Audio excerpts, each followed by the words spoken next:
Well, thanks for having me. Again, Rich Stasek, I'm in the Regulatory Affairs Group. It is a long title. I just tell my kid, like I said, I get to do cool stuff, and he doesn't really believe me. So I do try.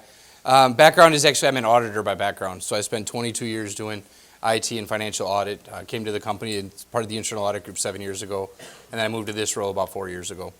So I've been working in the regulatory space in all the states we operate since then. Basically, what I want to do is just give you a little bit of context. So we're going to talk a little bit about the company overview. There's some high-level statistics. I'm only going to bore you to death with 2 slides on that. Then we'll sort of talk about where we are from an environmental stewardship goals perspective, and then transition into how we're handling that and transitioning in Wisconsin.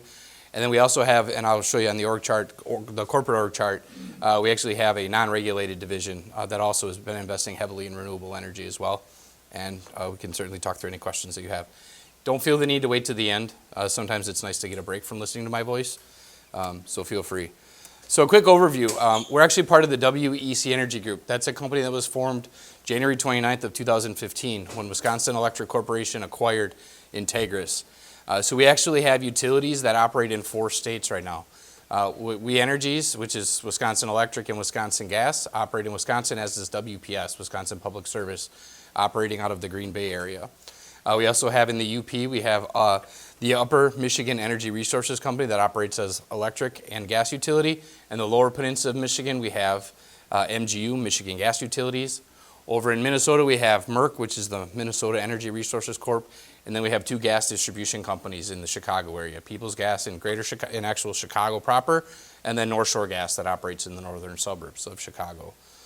In addition to the local utilities, we also have an ownership stake in the American Transmission Company. That was part of the arrangement to create that back in the early 2000s. And then we also have what we call energy infrastructure. So that's this WEC Infrastructure Group. I'll talk about that in a little while. We also own Blue Water Gas Storage out in Minnesota as well. Couple of quick statistics. Some people don't realize quite how large we are. But if you sort of aggregate those utilities I talked about that operate in those 4 states, we've got 1.6 million electric customers, 2.9 million natural gas customers. We actually operate over 70,000 miles of electric distribution lines. Not the high voltage transmission, but the stuff that steps down and you see locally that would serve your home. And then 49,000 miles of gas distribution, as we alluded to. The slide before, we also own 60% of ATC in addition to the individual utilities. So as a company, we've established environmental stewardship goals going all the way back. About 2008 is when we first released our first carbon reduction goal. So that one there is the blue one. We initially set out to reduce our carbon emissions by 40% by 2030 when compared to our 2005 levels. I believe it was the middle towards the end of last year we actually updated that goal, and now we're targeting to get it down to 80%, or down 80% from 2005 levels by 2050. So how do we do that? Well, we need to basically reshape our generating fleet. We need to retire our carbon-fueled resources. And as of right now, if you go back, and I've got another slide that will sort of show this, we've retired almost 2,000 megawatts of coal-fired generation in the last 2 years. Okay, we need to then invest in more carbon, zero carbon, and renewable energy. So solar, wind are the big ones now. Storage at some point down the road. The economics just aren't there to make sense today. And then the other thing that we have done as well is building state-of-the-art natural gas generation. So that's something we've done up in the UP. There was a very unique circumstance that needed to be met for reliability and affordability.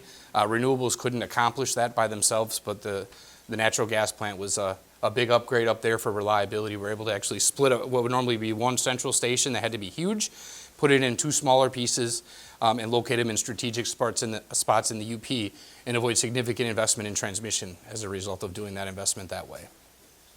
So what we've been able to do, and what do we expect to be able to continue to do as a result of this reshaping of our fleet? We expect to be able to reduce our cost to customers. We expect to basically maintain fuel diversity. One of the things that we think is really important when we look at fuel for generation is we can't all be reliant to have our fleet entirely dependent on one fuel. And so as we transition to renewables, we think of solar energy or the wind itself as a fuel. And we can't be dependent upon just one of those fuel sources because it's not always available. Right? We have to, when you go to your house, or our customers, go to the plant and turn on a machine, or you flip on the light switch, we have to be able to have energy flowing. So in order to do that, we have to have generation that's always there and able to generate when you need it. So we have to have the diversity of fuels, and we have to have the ability to dispatch some generation. and we certainly are targeting lower carbon emissions. Another thing that's new in the state, we had the executive order for clean energy in Wisconsin. So this was signed just a little less than a month ago by the governor. My guess is you guys are somewhat familiar with this, but we continue to work closely with the commission. This will be one of the things that we'll need to do as part of that is they develop sort of what does this mean. So it's one thing to have a strategy, the executive order, but how do you implement that? We'll continue to look forward to working with the governor and his team, as well as other groups and constituents such as yourself, to figure out what does this mean and how do we get there as collectively as a state. And as a utility, we certainly understand we've got a role to play there. One thing that stuck out as I read this, and you see it in other states, and I've worked with other states on this, is the transitional use of existing nuclear power plants or plants that need a little bit more marginal investment. And I hope that's not very much here because many of us stand against nuclear power. And I know there's a difference in terms of how people think about that. Mm-hmm. But that stuck out to me when I saw the governor's plan. Yeah. To what degree do you have an idea? Well, it's hard to say because it's right now, it was just a few weeks ago that was released. There hasn't been a whole lot of discussion on the details and how do you get there. Okay. Frankly, I haven't heard any of them. But to your specific question on nuclear, to the best of my knowledge, I'm not the foremost expert, but I'm pretty sure we only have one nuclear plant left in the state. And that would be the Point Beach plant that we sold to NextEra in 2007. And we're the sole off-taker, and those licenses go through 2031 and 2033. And it's currently on its second license, so no nuclear plant has been relicensed the second time, as I understand it. So what does that mean? I don't know, but those are just sort of the facts as they stand in the Wisconsin footprint right now around nuclear. And is the State Department of Emergency Government the monitor of that plant? I know they used to be with previous plants and in the previous life of that plant. Trying to think. I think it's the. I don't remember the acronym, but there's the Nuclear Regulatory Commission that oversees the operation of those plants, and that's who licenses them, as I understand it, and the U.S. Department of Energy. I wasn't referring to licensing. Oh, I was referring to government and citizen monitoring. Beyond those. Yeah, I don't believe there's any changes to that in the last several years. Thanks. Sure thing. In addition to all those other priorities that we talked about in the last couple slides, we also have a priority. We've placed priority around ESG, and for us that's environmental, social, and governance. So that's sort of an acronym that's out there with the investment community. They look to the large corporations to basically be socially responsible and having those priorities here. And so these are just some of the reports that we've recently issued this year related to, we had the climate report in June. We published another one in April. I believe, actually, sorry, this got cut off. So this is, well, actually it's there, it's just faded. So in 2018, in June, we published the first climate report. In April of 2019, we published an update. There was the sustainability study and template done by EEI AGA, which is the, basically think of it like the trade associations for utilities. EEI is focused on electric, AGA gas. And then we published our 2018 corporate responsibility report. There's a lot in there, so it takes several months to accumulate all that. So that was just recently published in July of this year.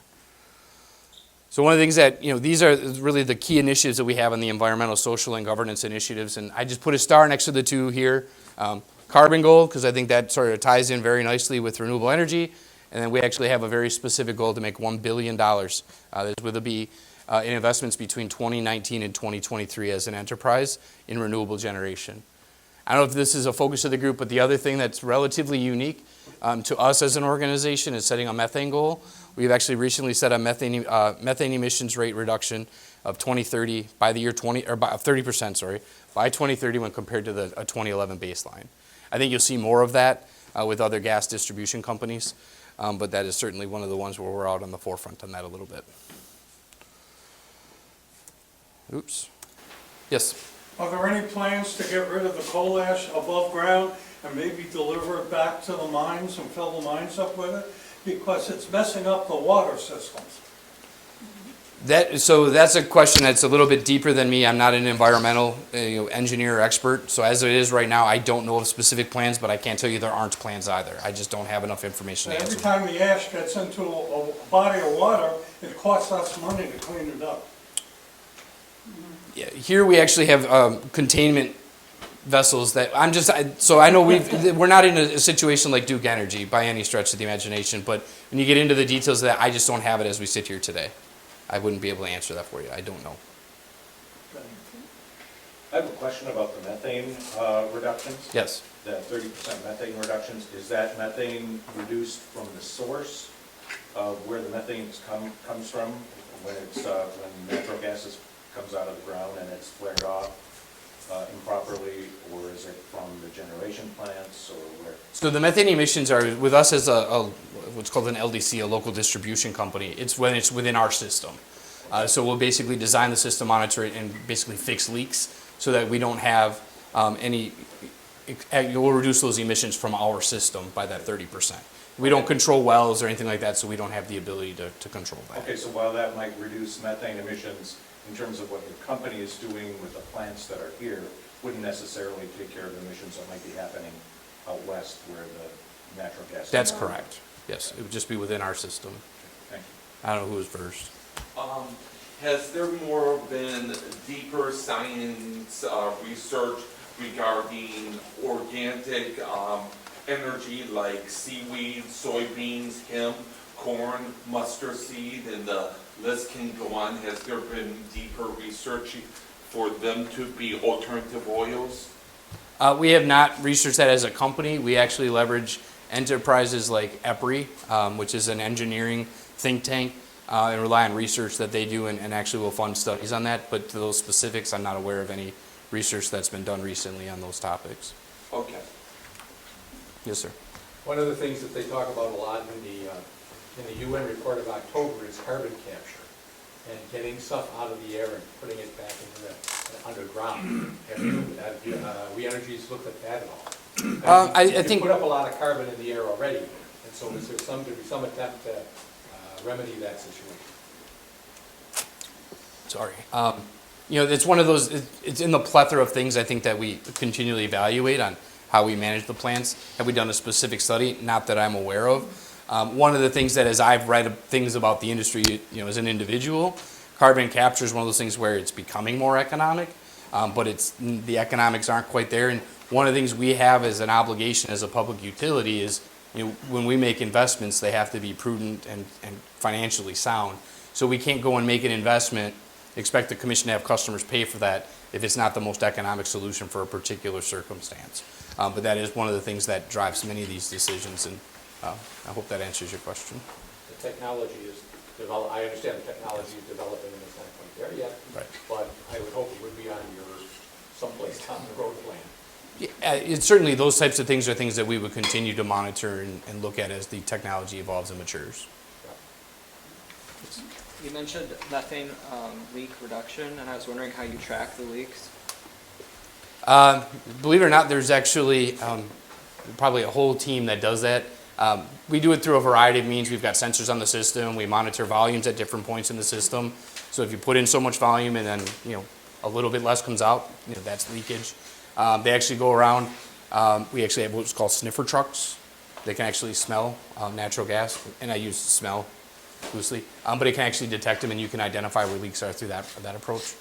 So there's a whole toolkit of resources that are available to our gas operations teams. Thanks. Yes. This afternoon I was walking along the KK River Trail next to the Solvay site cleanup, which WEC Energies is doing. And there's a tremendous amount of excavation of very, very dark coal-contaminated soil in there. And there's a waft of really nasty smell that comes off that. Now I look at the workers out there, they're not wearing protective gear. And I look online and I see that there are fabric buildings that can be built over a cleanup contamination site.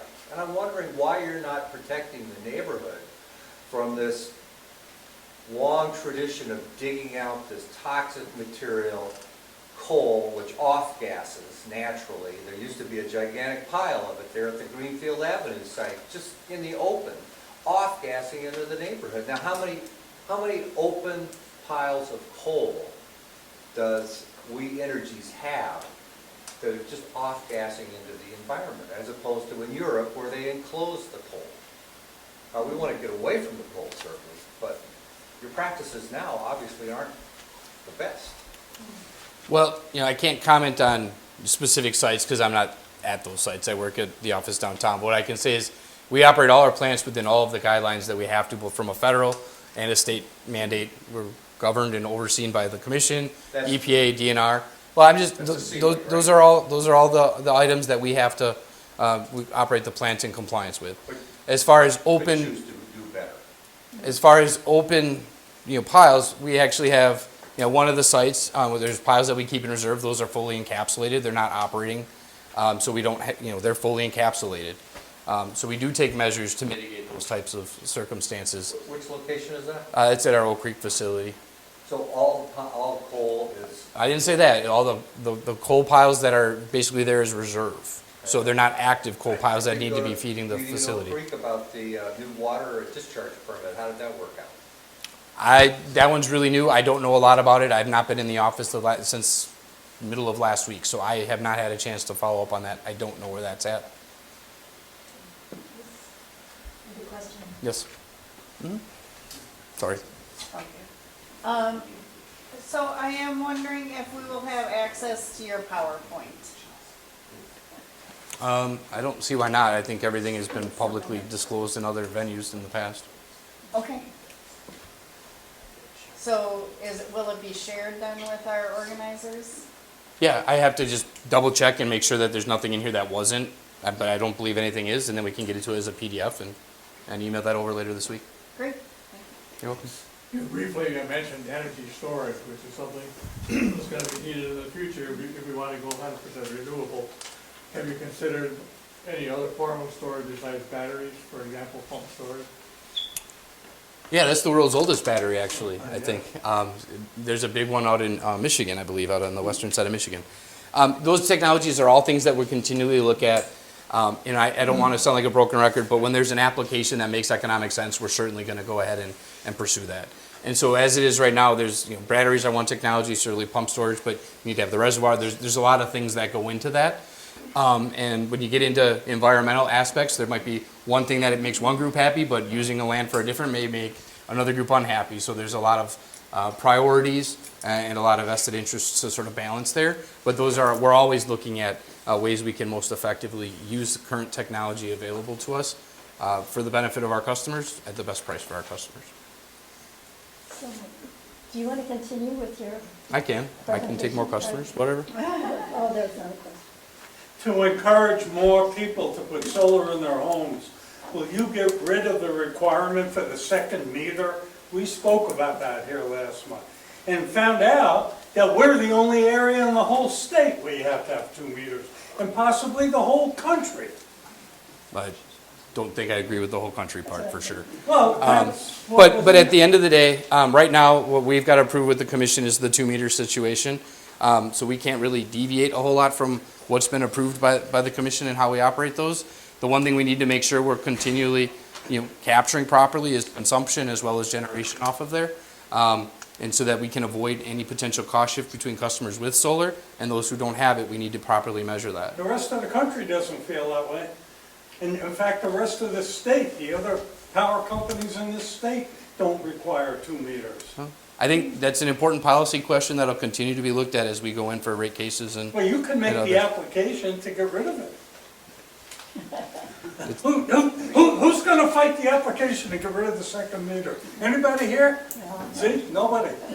You So took I the think- initiative, it's only coal. Let's hold the rest of the questions let's now move on. and have the rest of the, And I also think that presentation. we're here to learn, not to debate. Yeah. We're here to learn.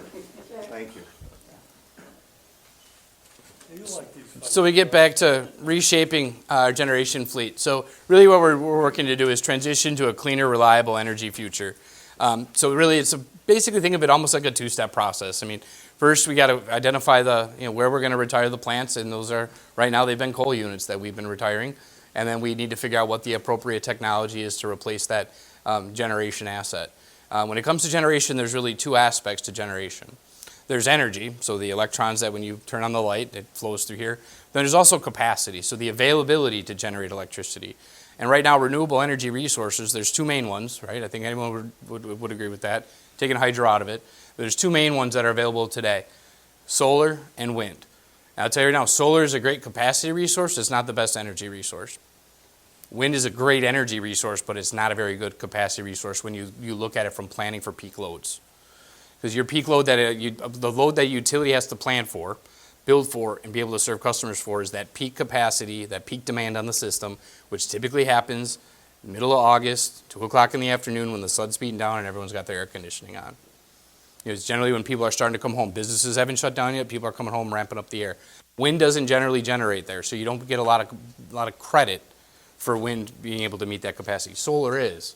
But again, the solar, you look at around here, the sun shines and the technology's gotten much better and the economics work out. It's just from how you look at those resources is different if you're a utility.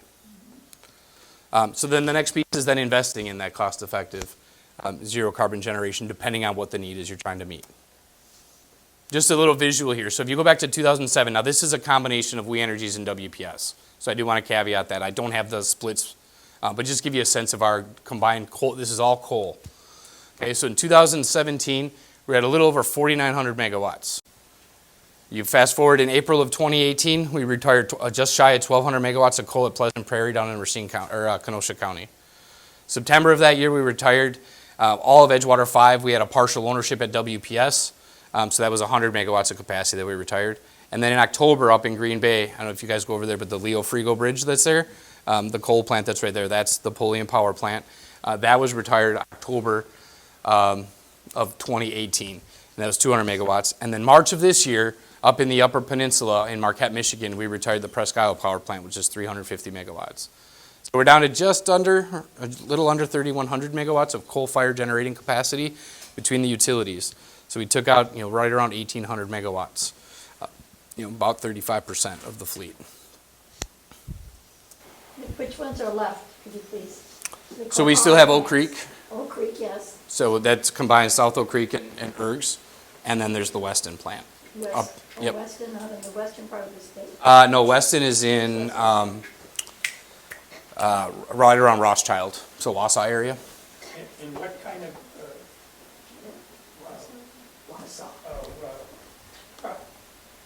of utilities or whatever are you talking about here? So these are our electric utilities, so Wisconsin Electric primarily, but where I'm talking about Wisconsin Public Service, I'm trying to be very deliberate to tell you that. So these, so actually pretty much everything from this point forward will be a combination of the two, WEPCO, Wisconsin, or We Energies, as well as Wisconsin Public Service. What portion of that reduction is renewable versus gas? All of that reduction is renewables. The gas-fired generation was it's sort of a unique situation. I'll try not to bore you to death with it. But We Energies actually had they had customers up. There's two big iron ore mines in the UP. They ultimately owned Presque Isle initially. We bought it from them back in I think it was in the 80s. And so over time, after we did the acquisition of Integris, they also had some customers in the UP. The Michigan Commission approached us and said, can you guys just create one utility up there and make it Michigan only? So basically we did that, and they didn't have their own generation. We Energies kept that Presque Isle plant. So we didn't really need that plant to meet We Energies' needs, so we shut that down.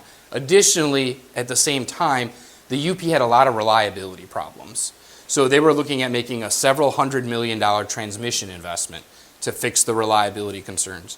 When we proposed our sort of bifurcated or split plant, which uses what's called reciprocating internal combustion engine technology, that's gas-fired, we could actually put a portion of the plant in one spot and the portion of the plant in another spot, avoid all that transmission build-out, saving customers about $350 million, and get cleaner energy when compared to what they had with the power plant there. But it's owned not by We Energies, but by our Upper Michigan Energy Resources Company.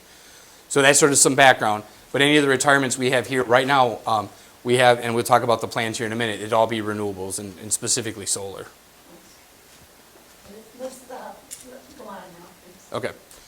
So in Wisconsin, we've announced plans for some utility scale investments. The other thing we've done, we feel we're a little bit on the front end here, and in fact, my friends at MG&E and Alliant copied us on this program. They liked it so much. we did some customer partnerships through 2 different avenues to focus on renewables, to build out additional renewable generating capacity and give customers an opportunity to participate directly in that process. All right, so we're investing in renewable generation. So let me take a sip, sorry. So I think if you've read any of our applications, we had one for Badger Hollow and Two Creeks together with MG&E for WPS, and then we just filed another one to acquire the balance of Badger Hollow in combination with MG&E for WE Energies. It's been clear that solar generating technologies, the economics are much better than they used to be. You go back just 5 years, it's like 80% cheaper. I mean, especially when you're dealing with utility scale and you throw in single axis tracking. It really generates additional output, and the investments and the costs have really come down for that. So with that said, we've actually entered into a couple of different partnerships through our sister utilities with Madison Gas and Electric to basically buy into the 2 largest solar farms in the state of Wisconsin that are currently planned, and 2 of them are under construction now. The first one is Two Creeks, which is up in the Manitowoc County area. Second one is Badger Hollow, which is down in Iowa County, southwestern part of the state. So Two Creeks is a 150 megawatt project. Badger Hollow is a total of 300 megawatts, and we bought the first half of that in our first transaction. So it's a total of 300 megawatts in that first deal. MG&E is going to own 50 and 50, so 100. And then WPS is going to own 100 and 100, or 200 total of those facilities. Just recently, I believe it was about 4 weeks ago, we have filed an application with the commission to acquire the balance of Badger Hollow. We call it Badger Hollow 2, that's the bottom line there. So that's to buy the other 150 megawatts of that bigger 300 megawatt project in southeastern Wisconsin, or southwestern Wisconsin. So we'll also be doing that in partnership with Madison Gas and Electric. They'll buy 50 of it. WE Energies will buy 100. So as it is right now, as we've talked about those retirements and then this replacement generation, we feel pretty much balanced right now. We don't have a need for any additional generation beyond that at this point. Yes? You mentioned the slide before this, consumer investment.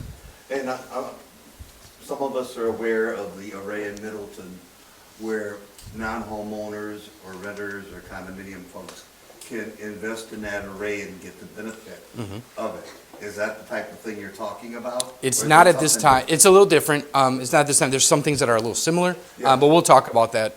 Is that's in your vision, possibly? Yes. Okay, Yep. thank you. Those things are definitely things that we're currently we continue to look at.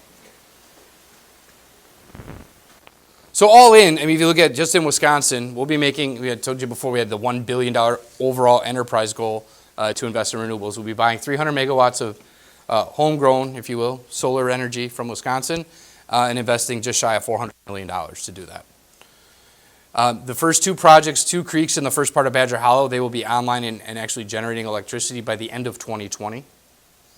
They're actually we just had a groundbreaking and they're going through doing the necessary land prep work, and will actually start building out racking for that in the next month or so on both of those projects, as I understand it. And then Badger Hollow 2, that'll come online about a year later, in the end of 2021.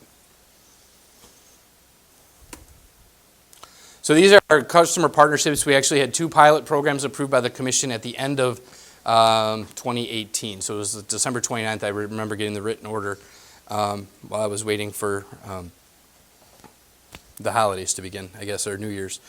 So solar now is basically, it's been referred to sort of generically as a rent the roof program. I will start out by saying, since you asked the question, these are programs that are currently available to commercial and industrial customers, not residential, because of the economics with doing the smaller systems. It just didn't work for a program like this.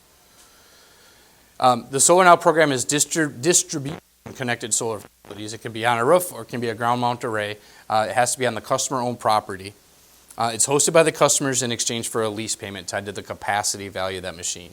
The logic behind that is building this generation, these 35 megawatts in this program, avoids having to build something else. Okay? And the other thing that we get is all customers, including yourselves in this room, so there's a little bit of a side benefit for you, is because this is distribution connected, we don't have to go out to the energy market and buy the energy produced from here. It just is on our distribution system already. It's an avoided purchase. That's a couple $1 million a year for customers. I won't get into the wonky stuff because otherwise you'll probably fall asleep. But the gist of it is we've got 35 megawatts total. 10 megawatts were reserved for non-tax paying entities. So we were originally approached I keep getting my years mixed up. We've been working on this for a while. I believe it was the early part of 2018 or the latter part of 17. We had school districts and local governments, villages and things that came to us asking for a program like this because they wanted to participate, but they had some challenges from a regulatory law and a tax law perspective that prevented them from doing so. So we figured out a way to partner with them. And what we did is they were concerned if we built a program like this and made it available to commercial and industrial customers, all of them, versus just that segment, which we can't do because the commission doesn't allow us to be discriminatory in who we offer things to. It has to be at a whole class level. But they were worried they'd get elbowed out because for-profit entities might work faster than a school district does to approve it and do some of the necessary due diligence. And so what we did is we carved out a little less than a third of the program and set it aside just for those folks so that they didn't get elbowed out in that process. Pleased to announce, though, as we work through the program, over half of it is already allocated to those types of entities. So many of them have been able to work faster than they initially thought, and some of the for-profits are actually pretty slow, which I tried to tell them because I work for a for-profit and we're not always that fast. Particularly if I need to get like an expense report approved. Kidding. I've got to be careful, I'm being videotaped. Dedicated renewable energy resource rider. So this is a really long way of articulating basically this is a subscription program, but it's mostly for larger commercial, definitely industrial customers that have sustainability or renewable goals. So you go out there and you see Walmart and Amazon. They've got very clear goals corporate-wide, but they don't have enough capacity on their rooftops to have solar fill all that. So they really need other alternatives. And there have been a few situations out there where they've contracted with utilities and other energy providers to kind of work through some sort of subscription or ownership program. So what we decided to do is, we've talked with many of our customers, they're very interested in something like this, develop the program that allows them to essentially subscribe to a utility scale project. So we talked on this slide here about 150 megawatt projects, 300 megawatt projects. Those are utility scale. You get a lot of cost benefits by all that size. So we're basically giving customers the ability to leverage that by essentially buying together through the utility. So we'll go ahead and sign those customers up, and then as we have them all signed up and we identify a need for X number of megawatts of solar, we're going to go find a new project and get that built for them, and they're going to subscribe to it, pay all the cost of it, and then they get the energy and capacity value for that through the crediting mechanisms. That program was approved by the commission for 150 megawatts total. And then, like I said, the participating customers pay all the cost of that. So there's nobody else is paying for Walmart to have clean energy. Walmart would, whomever, I don't mean to single them out, but whatever customer ABC Corp, they would be paying for all the costs associated with getting that energy and capacity. And it would be available for any renewable technology. So the first one is just solar. But the other one there, it can be a utility scale wind project, it can be a utility scale solar project. The other piece we committed to, and is based on a lot of customer feedback, is that we committed to these being new projects that are here in Wisconsin. So it's not going to be some wind farm, in Texas or offshore in Massachusetts. It would be, wind farm or a solar farm here in Wisconsin, because that was important to a lot of our customers, and frankly, it's important to us. Yep. The solar now, it says a 35 megawatt total program cap. Yep. Is that like for phase one, or are you thinking of extending that program? Well, right now it's a pilot program, so we'll have to sort of see how it goes. What the results are. Do we learn from it, and then figure out, do we want to extend it out, or how do we want to move forward on something different? Yes, sir. You mentioned solar and wind. One thing you haven't mentioned is hydro electricity from like dams or big dams. I know Wisconsin doesn't have any real big dams, but up in the Great Lakes, has them ever been a thought of some type of hydroelectricity up in the Great Lakes? Well, we actually have several smaller hydro facilities. I don't have the exact number off the top of my head, and sort of in hindsight wish I would have. We've got Great Lakes? Great Lakes, it's on the Menominee River chain. So we've got several throughout there, and they're up in many in the UP as well. But those are still owned by Wisconsin Electric and provide energy for the benefit of our customers here in Wisconsin. There are obviously very large hydro facilities up in Canada, and there's Manitoba, and they've got very, very big projects. But hydro, there's a process for that too.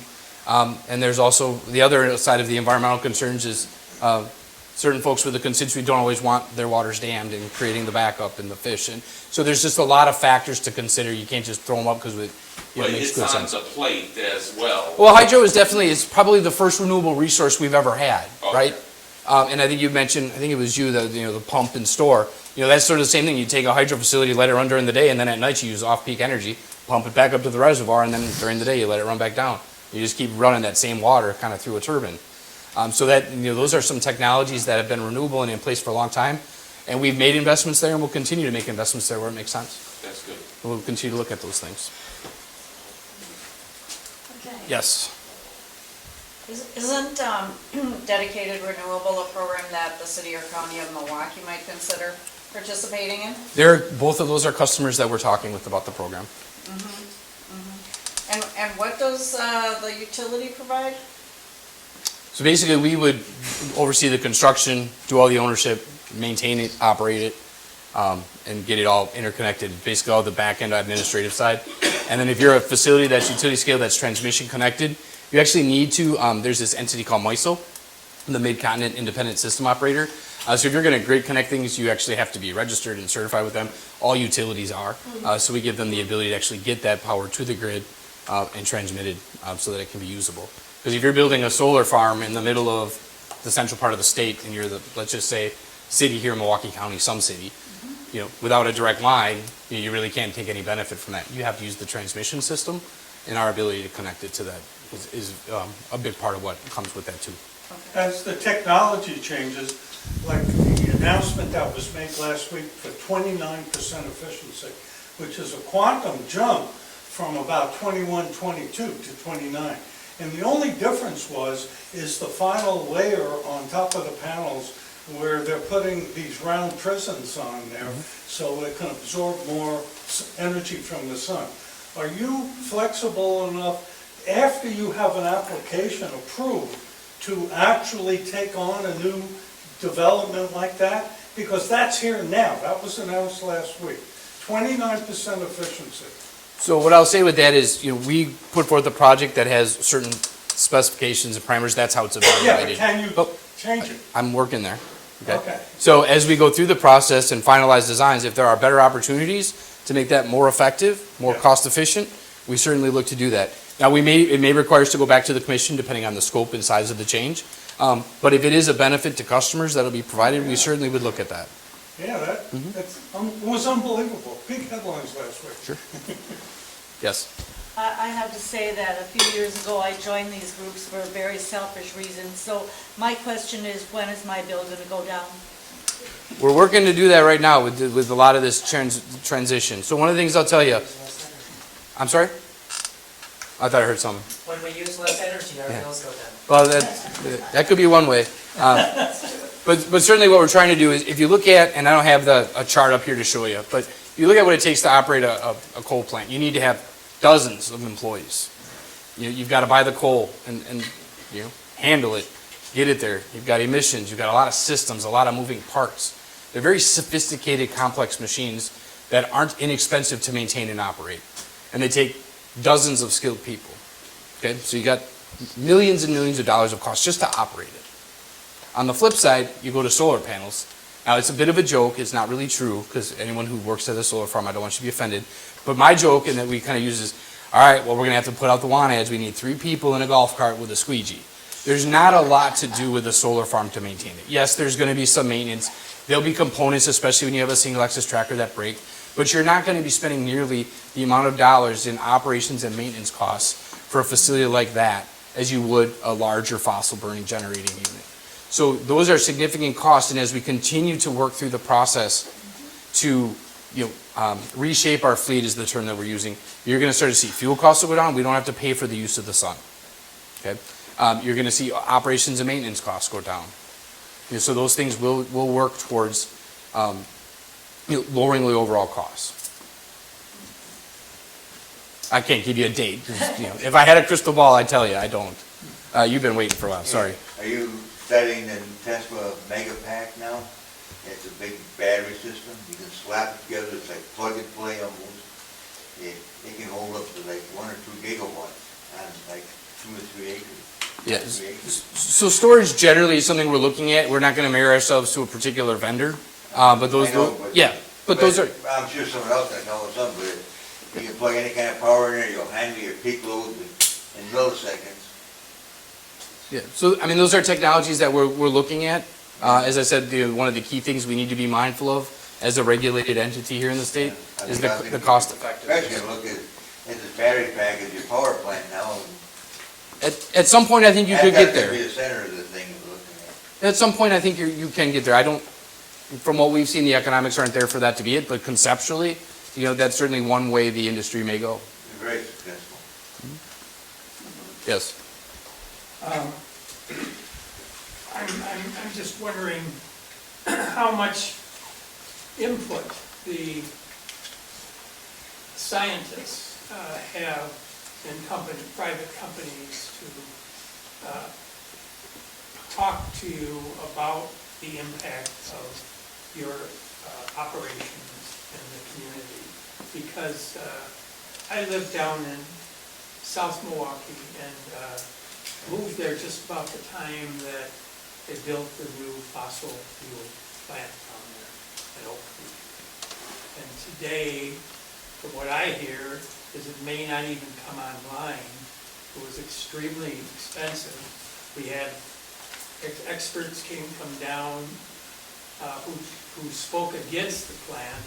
So I understand that you're in the, you're a for-profit business, but I'm wondering who has to bear the cost of when decisions are made that might benefit that the people invest in the company or the owners or whatever, but it might have negative effects on the people in the community, and particularly since scientific research is rapidly changing and we are getting all kinds of new kinds of ways to deal with things, and at the same time the environment appears to be collapsing. So I'm wondering how you, outside of a little group like this of people in the community, how you react with other people in the community, the consumers, the people who are affected by your decisions, and the people in the scientific community that are trying to deal with some of the environmental problems that we're increasingly having. And we continually have, those types of collaborative discussions with groups that want to talk with us, whether it be scientific groups. We have representatives that we provide to those, sometimes it's, working groups, collaboratives, workshops, those are sort of the buzzwords for them, but, we'll send folks from, whether it be our environmental group or our power generation group, the people that are really technical and understand those things. We meet with our consumer advocacy groups continuously. Hear them out, understand their concerns. Our larger customers, we actually have account managers that meet with them regularly. And by large, I mean really big, energy users. But for instance, the power plant at Oak Creek, that doesn't even really get off the ground very much, or who pays the cost for that? Well, that plant, like every other asset that we've deployed for the benefit of our customers, is included in our rates. So the cost for the operating that, yes, me, you, but the one thing I want to make sure is really clear before we make any investment in a plant, before we can even build a plant that size, it has to go before the commission. They have to approve it. There's environmental, there's need, there's a whole plethora of sort of tests, if you will, that have to be passed before they'll approve a plant like that. Yeah, well, And then as we go in each and every year, for fuel costs, we have to demonstrate that, those costs are prudently incurred. And then generally in Wisconsin, it's every other year we're in for rate cases. We're in for one now, but we've had frozen rates for the last 5 years. So there's this, every time you're in for those reviews, the commission, that's what they have a staff for. They audit that, they take a look at it, and determine whether or not we're prudently operating. It just didn't seem they listened to us very much when we were trying to talk to them at the time the controversy was going on. So I'm hoping that maybe the climate has changed, literally. Yes, sir. You mentioned the ongoing rate case, and I read last week there was some testimony that said that South Oak Creek plant was costing us $75 million a year extra as opposed to renewables. At what point is it going to hit the sweet spot where you say this is costing too much, let's close it down? I've got limited things I can say about that because I'm directly involved in that. We consider that open litigation. So we'll certainly be responding to that. And that's about all I can say there. And I guess the other thing I'd say is I don't think we would necessarily say we agree with that analysis either. Yes? Yeah, going on. The Oak Creek plant and the process of planning it, getting it approved, and finally built took about 10 years to do. During those early years of that period, coal was the most cost-effective way to go. And in fact, many of our environmentalist groups were part of a decision made that go ahead and build the coal as long as you put a 10% solar renewable energy mandate. What that tells us is your planning models require many years and maybe decades, and that the coal plant gives us a microcosm of what I think the utility is facing. Because from this point forward, you said earlier you're planning on continuing to build gas-fired plants. No, I didn't say that. Well, what did, clarify, help me understand. All I said is what we did in the UP was a gas-fired generation. That is the state-of-the-art gas program project that was referred to in that Do you slide. have any serious considerations planning into the future, up through 2050, that includes building new gas plants? I'm not personally involved in the planning for the fleet that far out. I couldn't tell you. I don't know. That's the risk, I think, as a society we're facing, is whether or not our utilities are going to make a commitment to build and expand gas-fired fossil fuel energy at a time period where the technology is moving so rapidly, it's going to outpace you. Yet, you'll make that decision. We, the consumers, the society, run the risk of you making that decision, committing vast resources to build these plants.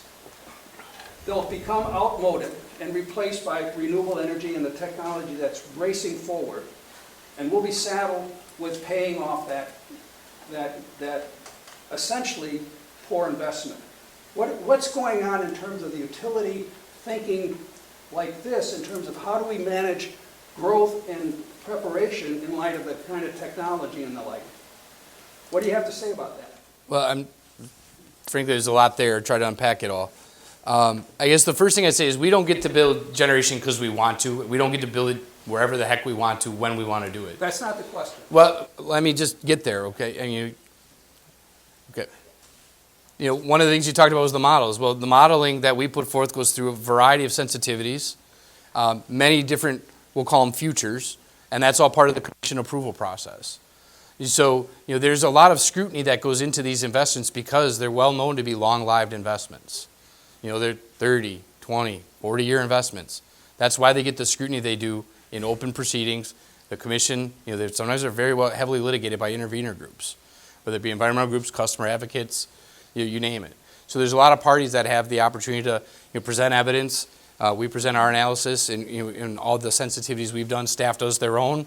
And so it's very, it's litigation. I mean, these things take a year, 2 years minimum at the commission. So it's not like we can just willy-nilly, put in plans. As far as technology evolving, yes, it absolutely is evolving at a pretty quick pace. So that's one of the things where we've had, folks that are spending more time, keeping track of what that technology is, because it is evolving much more quickly today than it was in 1970, 1980, 1990, and so on. So, but we don't, because the technology is evolving. I don't know what's the. I don't think anyone could have predicted that solar power would have had the advances it did over the last 8 years. We sure didn't. But that's precisely the challenge we have. And the question I'm asking is, what is the utility, its planners, and its modeling doing to anticipate? It'll be a given. You're going to invest now, and the technology is going to be moving far past your investments. Yeah, and I think there's no answer I can give you that's going to make you satisfied, I don't think. But what I can tell you is, we have an obligation to serve. So when there is a need, we have to build then. We can't necessarily wait. If we have 200 megawatts of capacity that we need to serve, we can't wait and say, well, we think the technology will get better, just deal with your lights not being on. I mean, well, but in some ways I think it might be. I'm not here to debate. I'm just here to have a discussion. I guess I'm not understanding your question then. I think what we do need to do is to continue because it's getting close to 8 o'clock and we only have till Okay. 8:30 to be in here, and we have a little other business to deal with at the end. Fair enough. And he doesn't have the crystal ball, just like he's not a crystal ball of the future, so those debate questions should hold. Okay. And, excuse me, As if far as that I answer, check, I will facilitate and authorize people to ask questions so that we can move through this. Is that okay with everybody? Yeah, great. Thank you. Moving on. So the other thing I just wanted to point out, we've got a few slides here that summarize these additional investments. So we talked about way at the beginning, we actually have a non-regulated portion of the business. And right now we're making significant investments in mostly wind farms, but they're non-utility investments. This is one snapshot that shows the 4 of them that we've either recently closed on or recently announced. But all in all, if you add those up, we were looking at about another 800 or so megawatts of wind generation that we've acquired or will be acquiring if everything goes through to close over the next, over about a 3-year period. are you all within Wisconsin? None of those are. We're gonna finish here. There, right now, none, and I'll actually go through that, each one. Stop doing that. No, please stop, let him finish. So the first one, which is one that we did close on earlier this year, it's been built. It was built by Invenergy. It's we acquired 80% ownership. It's the Upstream Wind Energy Center. It's out in Antelope County, Nebraska. The wind profile, as you get further west, sort of the Nebraska, Iowa, Dakotas, it's much higher capacity factors, and wind is a much better resource for that landscape and the climate there, if you will. The climate being the wind patterns. The Bishop Hill 3, this one was placed in service in 2018. This one is actually just in Henry County, Illinois, so just a little south of us. And this is a wholesale energy arrangement where it's actually a Wisconsin-based utility that's buying the offtake there, but it is also in the MISO footprint, so they're able to essentially transmit that energy over the ETC transmission system. But we actually bought this in 2 parts. We bought the first 80% in August of last year, and then bought an additional 10% in December. The other 2 we haven't yet finished the closing on, but we've got projected in-service dates at Coyote Ridge. This is about 100 megawatt, 97 megawatt project. That is out in South Dakota, still within that MISO footprint, that energy grid operator that we all have to work with in our part of the country. This one is expected to be in service by the end of this year. And then the last one is the Thunderhead Wind Energy Center. This is a recent announcement we had just a couple of weeks ago, where we'll be acquiring 80% of this for $338 million. So each of these are about $300 or so million investments. They're big hundreds of millions of dollars in each of these. So again, further substantiating and lining up with that $1 billion target we had over 19 to 23 on renewable energy investments. And that is where we can ask questions. Sorry, I'm all done. So just on the side, I've got 1, 2, 3. Can we go 15 minutes? That allows us only 15 minutes for our business. Can we agree to that? And we'll cut it off in 15 minutes. Eugene, 1 question apiece, please. To respond to Dan and the question here about scientific advance, this 29% efficiency from about 20% is a 50% increase. So the marketplace should take care of the development and really price out, soak of natural gas. Because we're adding 50% efficiency to the same space that solar panels take now. So I think that's the real answer, is science and the marketplace. Thank you. Can you explain what the non-utility investment means? Does that mean you're not buying energy from there or just investing in the facility? We're buying the facility, and then in these arrangements, there's actually a specific individual entity, mostly a large corporate. One of them was announced that it was going to be, for example, this one. Google Energy is going to take all the energy as an off-taker, but we'll own, operate, and maintain the facility. But when I say it's non-utility, it means it's not owned by WE Energies or WPS, a regulated entity. These are non-state regulated. They're all regulated by the Federal Energy Regulatory Commission, but they're not something that you would be paying for as a customer. Thank you. We got Tom back of the room, then up to Jim and over there. Tom. Just real briefly, I appreciate you coming in here and talking. I think WE Energies is moving, not as fast as I like. You don't have anything done yesterday, but you're moving, and I really appreciate you coming in and showing that the company is moving in these issues. So I appreciate that. There's a couple little things I can talk to you about. I wanted to see if I'm getting solar. I got a duplex on the northwest side that I own. The tenants are running into trouble. I wanted to get solar panels on those kinds of things. So will you look at putting solar panels on individual apartments so that people who live there, who get their electricity shut off, but can still get some electricity? That's I guess, I know all these things are out there, but there's people in the community who are getting shut off all over the place. You know that. How do you get them some additional support on their electric bill, like solar panels? That's a pretty elaborate policy discussion. There are a lot of energy assistance programs for that. Going directly, solar utility owned. I think there would be a lot of policy discussion that would have to happen on that from a variety of fronts, quite honestly. I really applaud your investment in solar and wind. It's really great. How do we deal with the debt that's still owed on the coal plants, the stranded assets? So basically the way I would define that is, if you look at it, the proposal we've got before the commission with our current rate cases, we believe we're entitled to earn that investment back. We should get recovery of that, return on and of. It was approved investment. The plants were operated effectively for a long time, and the decision to retire those plants ultimately saves customers money. That said, one real easy way to digest this, and I've spent a lot of time on the phone with a few reporters, and it sort of resonated with them, the way I would describe it, and I don't have it with me, I wish I did.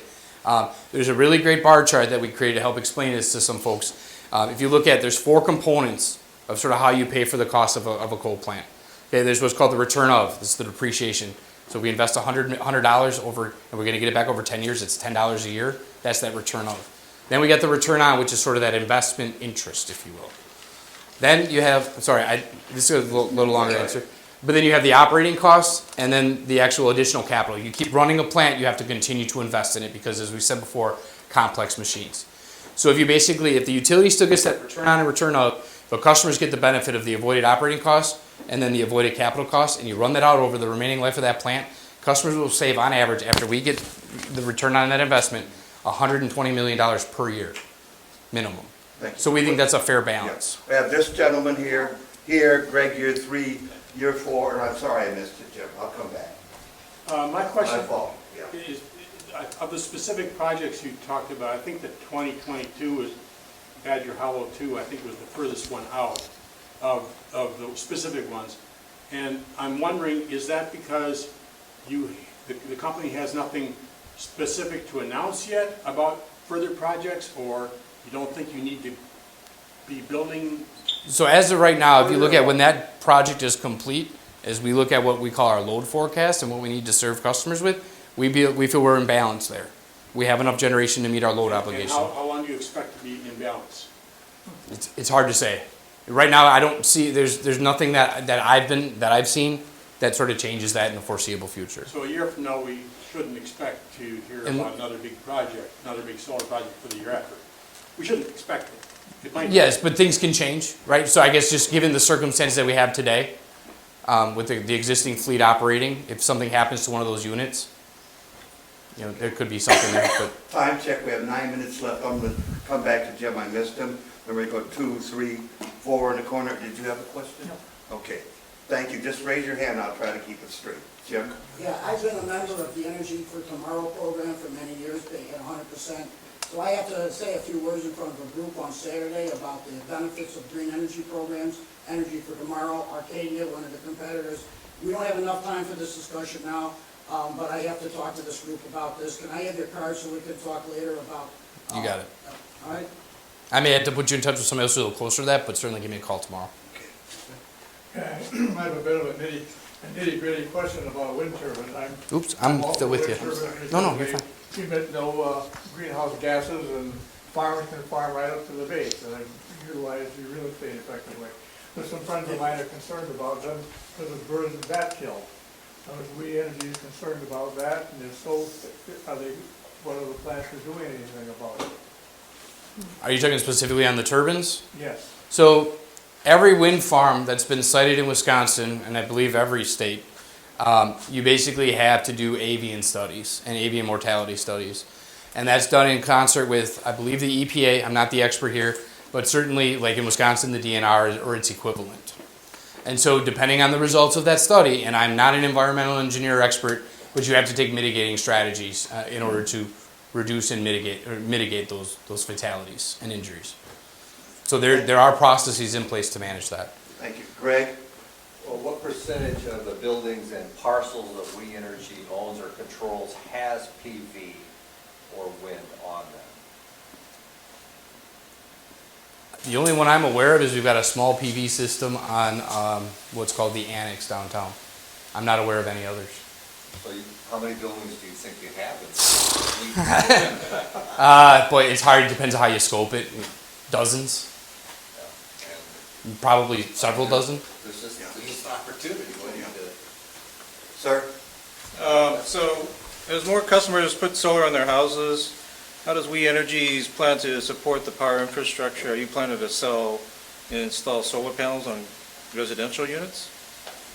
Eventually, it's like the cell phone. You know, the telco started selling cell phones. Otherwise, the telcos would have gone out of business. Yeah. Well, as of right now, the way we're regulated and structured, I don't think that's something we could do in the state of Wisconsin. Is probably the best way to answer that. Thank you. A few more questions and we have to cut it. Anyone else? Anyone who hasn't had a chance? Okay. Yes. So I read somewhere last week that the U.S. is trying to open like 170 natural gas plants in the U.S. Do you know anything about that? And we have to worry about that? I mean, I think people are fighting against it. Like some people don't want it, but the Trump administration or whoever's in charge of that is like backing that. When I feel like that's going the opposite way of what we want. So I didn't read that article, but yeah. So every generating plant has to go through an approval process of one form or another. In a traditionally regulated state like Wisconsin, it has to go through the Public Service Commission. In addition, you have to go through a whole process to get approval to interconnect to the transmission system from the transmission operator. So it's pretty complex. Okay, so you can't just say, we're going to do this. Not in Wisconsin, right? You can't just like, okay, then there's some limits like on, under 100 megawatts, but you still need to get siting approval. So it's not like it's just going to show up one day. The other thing I'll tell you is there's 2 plants. I know one's approved and under construction. It's Riverside, out in Line Service territory, and there's another one, kind of a joint venture up in the northwest part of the state, that's going through approval process in both Wisconsin and Minnesota because it's jointly owned. But I'm not aware of others in the state right now. Thank you. Greg? I understand that some ratepayers' monies can be reinvested in non-utility purposes, new businesses, and in effect an investment fund. I'm not aware of that. Okay, what about the back 40 mine? Are you going to be involved with that planning? It's a customer in Michigan that has the ability to choose their provider, potentially based on their size. So we'll have to see. I know they put an RFP and we've responded to it. We're going to cut it at 2 questions. Please make it 1 question, Paul. How about infrastructure projects? What I mean, like corroded roads or plates that the gas pipes are under. There's been lots of WE Energy trucks around Milwaukee that have been fixing some of these under infrastructure things. Do you think there's going to be improvement in these structures that are corroding around Milwaukee and some cities?